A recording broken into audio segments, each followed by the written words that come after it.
মা এই যে রান্না করা হয়ে গেছে। আয় কি বানাইছ আজকে? তুই দেখ কি কি বানাইছি, তারপরে কবি। আর হ্যাঁ বন্ধুরা, তোমাদের ভালোবাসা এত পেয়েছি। আমি কিন্তু যা যা রান্না করি মানে রোজ যেটাই রান্না করি সেটাই তোমাদের কাছে শেয়ার করি, মানে ছেলেকে খাওয়া দিই তো, আর তোমাদের কাছে একটু শেয়ার করি। আর তোমরা এত ভালোবাসা দিয়েছো, তো সেই জন্য ভাবলাম কি আজকেও তাহলে দেই। তোমাদের অনেক অনেক ভালোবাসা পেয়েছি কালকের ভিডিওতে, আর আমি সেটাই রান্না করি আর কি, যে আছে না তোমাদের দেখানোর জন্য ভালো মন্দ রান্না করি সেটা না।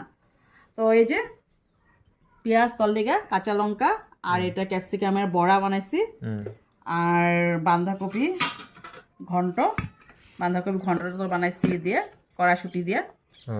দেখ কড়াশুটি দিয়ে বাঁধাকপি তরকারি, দেখো গো। আর তোর ফেভারিট খাওয়া আজকে, তুই কইছিস না কবে থেকে এসে খাবি, মাছের ডিম। মাছের ডিম অল্প পাপা নিয়ে এসে, আজকে বেশি পায় নেই। মাছের ডিমের ঝোল। একটা দিব না দুটা দিব? একটাই দাও। আচ্ছা খায়া নে, তারপরে লাগলে আবার দিব। এটা রান্না করছি। আর খেজুর দিয়া বগরি দিয়া টমেটো দিয়া টক, আজকে এগুলো মানে আইটেম। তো সেটাই বন্ধুরা, আমি যা যা রান্না করি সেটাই তোমাদেরকে দেখাই। তো চল খায়া নে, তারপরে আমিও বসে পড়লাম একবারে।